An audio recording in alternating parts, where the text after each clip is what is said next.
Hola, un saludo para todos. Mi nombre es Mami Romo Cervantes. Soy estudiante dentro de la licenciatura de Nutrición Aplicada en la UNADM, Universidad Abierta y Distancia de México. El propósito de este video es principalmente explicar un caso clínico dentro de la materia de evaluación nutricional. Para ello tenemos los siguientes datos. Paciente femenino de 68 años, la cual presenta actual cirrosis hepática, diabetes de 15 años de evolución y alcoholismo de 10 años de evolución. Esto lo lleva bebiendo alcohol diariamente, 2 copas al día de tequila y cerveza principalmente. Respecto a su exploración física tenemos los siguientes datos. Se observa un desprendimiento del cabello, conjuntivas con ictericia, palidez de tegumentos y a nivel de extremidades superiores e inferiores se observa una depresión de la masa muscular y de la masa magra. También se observa ascitis y la piel está muy seca y escamosa. Para realizar este caso clínico vamos a hacer una evaluación nutricional, la cual se le conoce como ABCD, donde estaremos revisando sus datos antropométricos, bioquímicos, clínicos y dietéticos. Para ello vamos a ver la siguiente presentación. Una recapitulación rápida del caso previamente mencionado. Tenemos a nuestra paciente de 68 años con cirrosis hepática, diabetes de 15 años de evolución y tenemos los siguientes datos antropométricos, donde el peso habitual es de 85 kilogramos y ha habido una pérdida de 7 kilogramos en un mes. Los porcentajes de masa grasa es 35% y la masa libre de grasa es de 55%. Los datos antropométricos nos indican una circunferencia media de brazo de 24 centímetros, altura de rodilla de 52, un pliegue tricipital de 14 milímetros y un pliegue subescapular de 9 milímetros.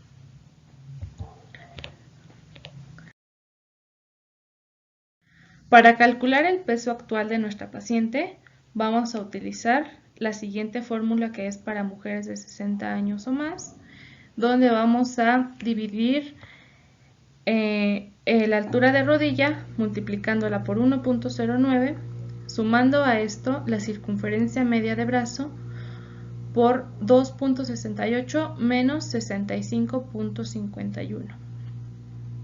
Sustituyendo esto tenemos en nuestro recuadro amarillo la fórmula donde la altura de rodilla es de 52, la multiplicamos por 1.09 y lo sumamos a 24 centímetros, que es la circunferencia media de brazo, por 2.68, dándonos un peso actual de 55.4 kilogramos.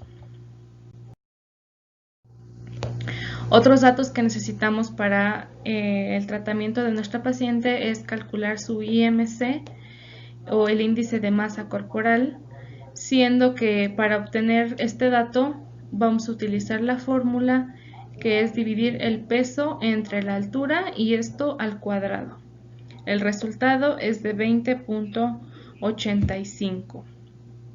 El cálculo de la talla o la altura, ya que no nos es proporcionado, lo obtenemos fácilmente mediante la fórmula que se encuentra en el recuadro azul, que es restar 84.88 menos 0.24 por la edad, que serían 68 años, más 1.83 por la altura de rodilla, que en este caso es 52, y obtenemos un resultado de 1.63 centímetros o 1.63 metros.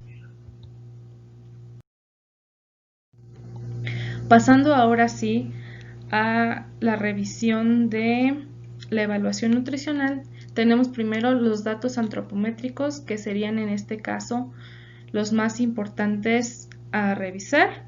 El IMC nos indicó 20.85, entrando en los valores de normopeso, el cual es una medida que entra dentro de los niveles normales.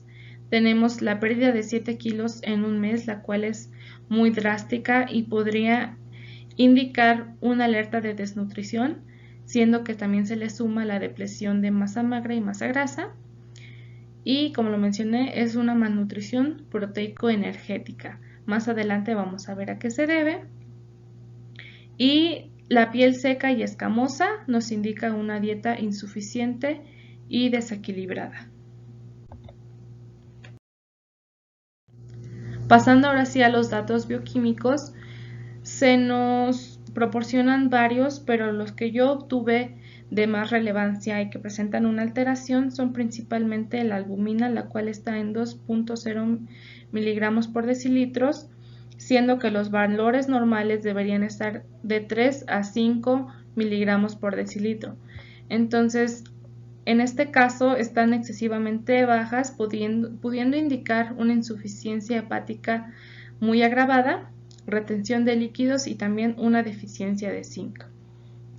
Los triglicéridos están gravemente elevados, presentando hipertrigliceridemia, siendo que los valores normales deberían estar de 40 a 170 miligramos por decilitro. De igual forma, las proteínas totales están en 5.0 miligramos por decilitro, siendo que el valor normal debería ser de 6.0 a 8.0, indicándonos entonces que están muy bajas. El colesterol de igual manera se encuentra ligeramente elevado, siendo que los valores normales indicarían 150 mínimo y 220 máximo. Entonces, ligeramente elevados el colesterol.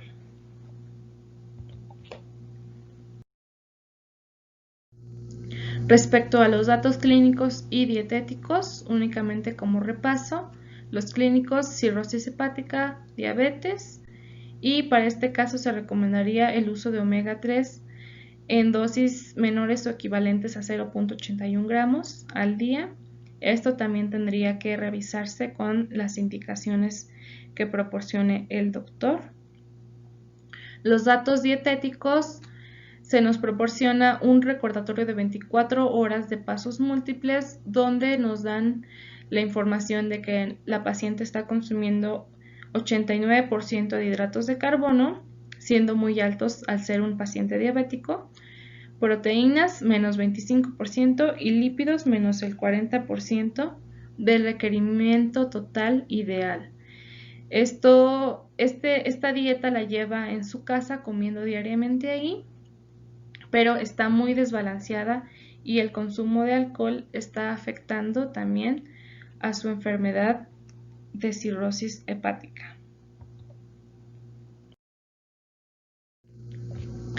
Para el tratamiento nutricional de nuestra paciente, realicé un cuadro PES, dentro del cual se diferencian las siguientes letras P, E, S y S, los cuales indican el problema, la etiología, los signos y los síntomas. En este recuadro están incluidos los datos previamente vistos, únicamente diferenciándolos en el problema, que sería la cirrosis hepática y la diabetes. La etiología es de acuerdo a la relación con sus alimentos y su ingesta de alcohol, y los signos estarán evidenciados mediante el desprendimiento del cabello, sus ojos con ictericia y la palidez de tegumentos, al igual que la depresión de masa magra y masa grasa. De igual forma, los síntomas, que sería lo que la paciente sentiría, sería la ascitis en la cavidad abdominal, indicando un descontrol en la cirrosis hepática y la pérdida de 7 kilogramos en el último mes.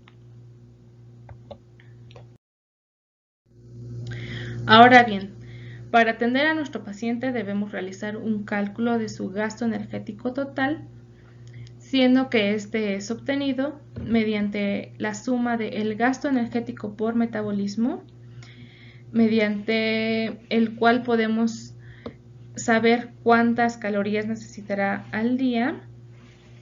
Este gasto energético por metabolismo se obtiene mediante una fórmula para, en este caso, la mujer de más de 60 años, multiplicando 10.98 por su peso, que sería de 55 kilos, sumándole 520. Entonces el resultado es de 1128 kilocalorías.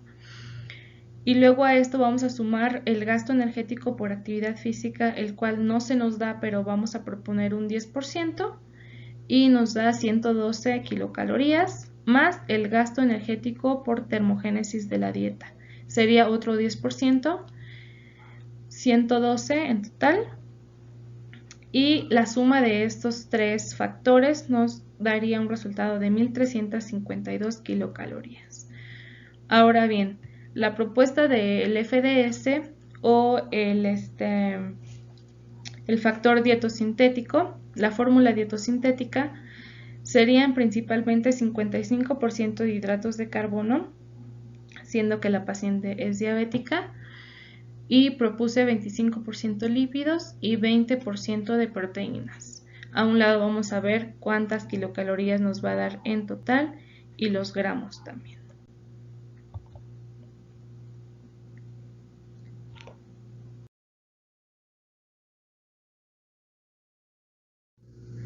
La distribución por equivalentes para mi dieta propuesta va a ser principalmente 4 porciones de verduras, 3 de frutas, 2 cereales sin grasa, 3 porciones equivalentes de cereales con grasa, 2 de leguminosas, 1.5 de alimentos de origen animal de muy bajo aporte de grasa y 0.5 de alimentos de origen animal con moderado aporte de grasa. De igual manera, voy a proponer 2 porciones equivalentes de leche descremada y una de aceites con proteínas. Siguiéndole a esta columna tenemos las kilocalorías totales, las proteínas, los lípidos y los hidratos de carbono de cada uno de este grupo de alimentos.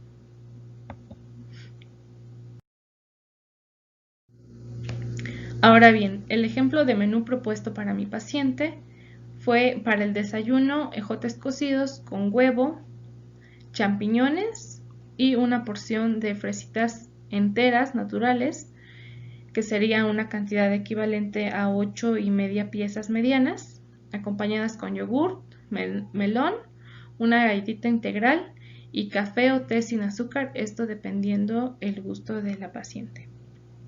De igual manera, para la primera colación propuse una taza de papaya picada y con 2 cucharaditas de almendra fileteada.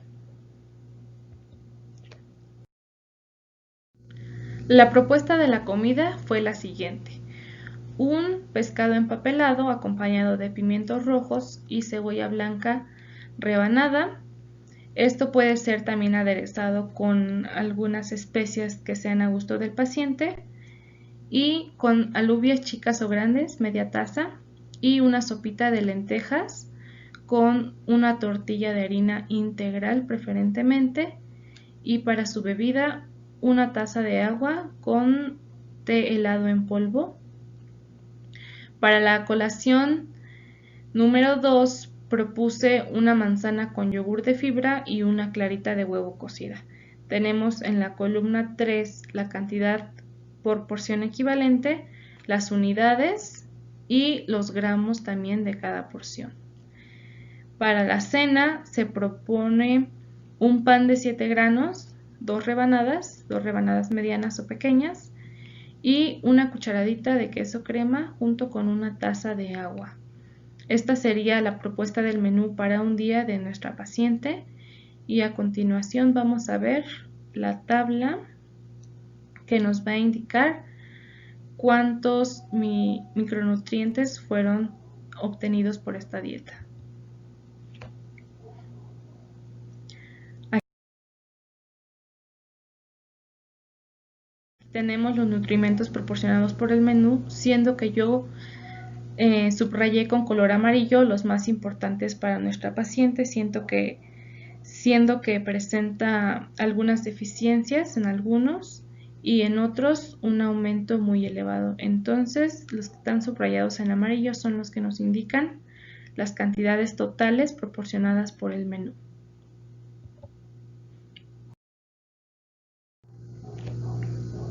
Ahora bien, para el tratamiento de nuestra paciente yo utilicé la siguiente nube, la cual es una nutrición basada en evidencias respecto a diferentes estudios. En la columna primera de este recuadro tenemos el autor y año del estudio. En la segunda tenemos qué tipo de estudio es y en la tercera el tipo de intervención. En la cuarta tenemos los resultados o conclusión. Vamos a explicar un poco esto. Por ejemplo, en el tercer ejemplo, respecto al ensayo clínico de Irigoyen y Áviles, tenemos que ellos revisaron los conocimientos actuales sobre el diagnóstico y manejo de la malnutrición en pacientes cirróticos, obteniendo como resultados que los principales factores causantes de la malnutrición de cirrosis hepática son principalmente una ingesta dietética disminuida, una mala absorción o mal digestión de nutrientes, alteraciones metabólicas y una alta modificación del metabolismo.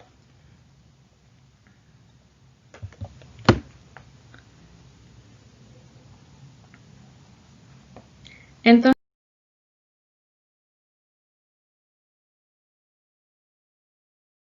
ahora bien, algunas recomendaciones finales para nuestro paciente cirrótico es que pueden y deben de comer todo tipo de alimentos como las carnes, el pescado, las legumbres, frutas y verduras, de todo tipo de frutas y verduras, y los huevos, siendo esta una muy buena fuente de proteínas.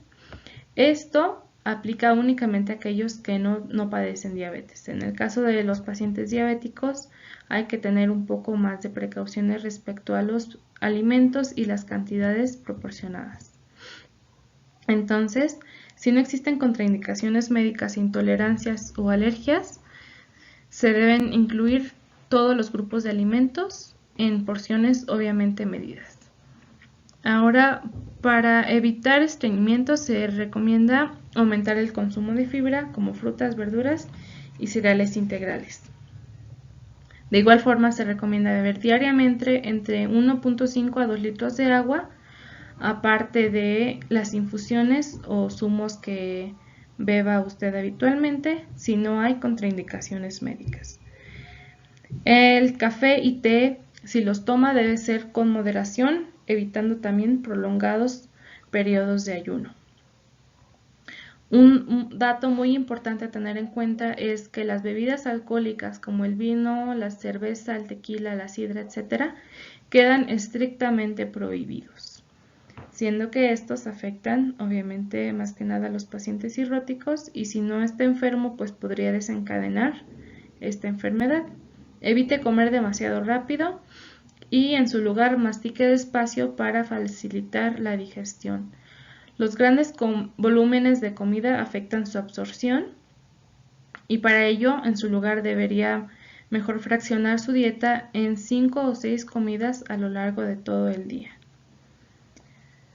Algunas precauciones extras para mi paciente es que voy a estar restringiendo un poquito más el consumo de la sal, siendo que esta fomenta la retención de líquidos y en su lugar vamos a recomendar utilizar hierbas aromáticas como tomillo, orégano, romero, laurel, el limón, el ajo, el perejil, la cebolla, la pimienta, todo esto en lugar de la sal. Es importante mencionar que en la gran mayoría de los pacientes con cirrosis hepática deben sus causas al alto consumo de vinos y licores, afectando de esta forma su organismo. En el caso de nuestro paciente, debido a que tenía una diabetes también de 15 años de evolución, la propuesta del menú fue pensando en esas dos afecciones principalmente, siendo que la cirrosis hepática acepta más alimentos que para los diabéticos. Espero que la información haya sido clara y concisa. Eso es todo por este video. Muchas gracias.